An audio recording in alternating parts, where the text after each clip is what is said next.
Yeah, peace. This Bangham Reef on this edition of Rooftop Reflections, as I call it. We're going to talk about the glorious city of Atlanta. Kind of being a little facetious, but let me start from the outset that, there's some very beautiful people down there. There's some people with some good hearts who, just want to live their life, do the simple things, pay their taxes, keep their lawn nice, raise their kids up right, and, try to make their life worth living. And, in the scenery down there in Georgia, period, a lot of it is quite beautiful to look at. And, of course, Georgia has a lot of history as far as the rest of the country for that concern. As far as all the black men that hung from the trees down there. But I digress. That's another story. But let me get into the heart of this. I'm gonna call this Atlantanatti. Now, we all familiar with the term Illuminati, which kind of sprung into the urban consciousness ever since the book Behold a Pale Horse by William Cooper. And and it started to get more attention, and you have your conspiracy theories and all of that type of stuff, and rappers speaking on it.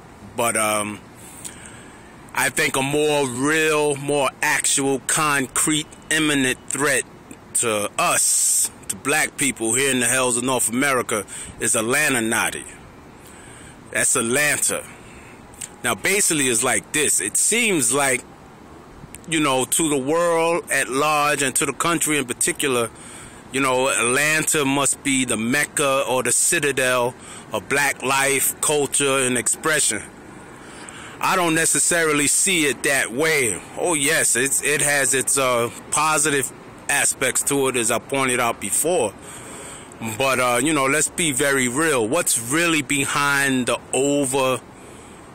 exposure, the overemphasis on this one part of the country, all throughout the media, every television show? If there's black faces in it, it's somehow based in Atlanta. They don't want to look nowhere else. Like, there's no intelligent, no civilized people anywhere else on the earth. They're only in Atlanta. But the truth is, let's kick the ballistics, as my man Flavor Flav used to say. But let's keep this shit 100 right here, man. The HIV crisis down there is off the chain. And one in 30 black women in Atlanta will be diagnosed with HIV. See, they didn't tell you that in the Real Housewives of Atlanta. They don't tell you that in the TV show Love and Hip Hop Atlanta, and that's a train wreck. But I can't front, I get a few laughs from it from time to time. I'll send you back to the strip club. Ain't that what Stevie J say? But to be serious again though, that's deep right there. The HIV rate. Let's look at, all of the beautiful homes down there. But the real deal is that, foreclosure rates for black people is 15.5% in Atlanta. That's more than twice than white folks down there. So, what's really good? What's really going on? Them homes look good for a minute until, the Century 21 sign goes up and say for sale. And, you got to go to College Park or, North Carolina or down in Florida somewhere shacking up with Uncle Rufus on his couch. So there's a lot of deep shit happening down there. But that's the actuality. That's the reality of the situation right down there. Let's also look at how, for whatever reason, all the mega churches tend to be in Atlanta. Creflo Dollar, the name alone tells you what the brother is all about. But the same brother who had to crack a new one and his daughter, and recently got arrested. But, he seemed to be popular among the faithful of of his Christian flock. Eddie Long. Hey, that's another disgrace. But the brother is huge down there, or he was huge. But, they're just two examples of mega churches, literally like a chain of them down there. And every Sunday, you know, the faithful come out and they Sunday best and they hat on and shoes and gaiters and the fans or whatever and sit up and, you know, in church, eat it all up.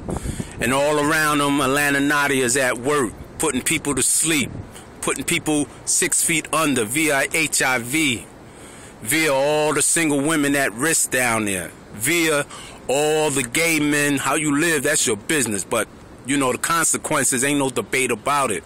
You know, who are filling up the morgues because of full-blown AIDS. That's what's really popping in Atlantanatti. You know, the record business down there, we all know is huge. You know, hip-hop has been going down there since the mid-90s. I know Too Short set up shop down there many years ago for a little while. Eric Sermon, you know, who personally, his music I love. But he hasn't been really safe from some of those rumors as far as his lifestyle is concerned.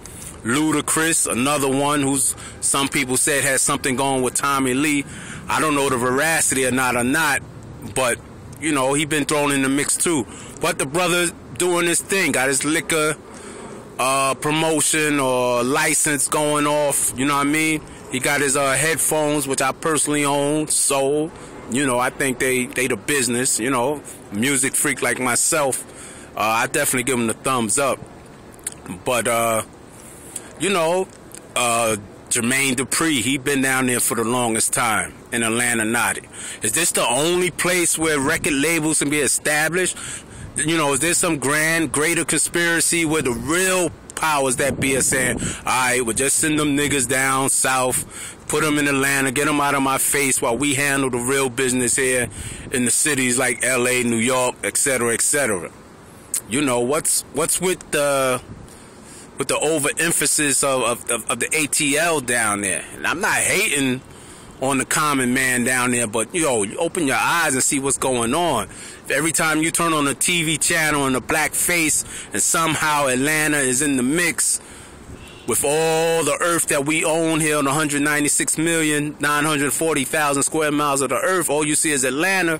Somebody's trying to force feed you something or concentrate you in a certain area, certain mindset, certain attitudes, certain habits that will remove you from here sooner than later. You could take it or let it alone, as the saying goes, but, yo, that's what it sounds like. And Atlantanatti is in full effect. Your boy Tyler Perry, you know, a.k.a. Medea, his studios, of course, is down there in Atlanta. T.I., you know, the king of the South, as he calls himself. Grand Hustle, his record company. You know, the brother got caught with all those guns and somehow got off with a year. I don't know what part of the game that is, especially for someone who was already a felon. But, you know, more power to him because, you know, whatever he doing, I guess he getting paid to do it, or he doing it with the right people who can, you know, make things happen for him. But he's down there, and then he gets rewarded with a reality show, another one based in Atlanta. So I don't want anyone who lived down there, and I know a few people personally who then, you know, made that jump down there, who, you know, living their life and, you know, doing what they got to do and enjoying the peace and quiet, I guess, in the suburbs out there or whatever, to think I'm hating. That ain't the focus of this, you know, this little video right here. But, you know, I'm just trying to get y'all to think, and I welcome your feedback straight up and down. But Atlantanatti, get familiar with the term because we're in the age right now.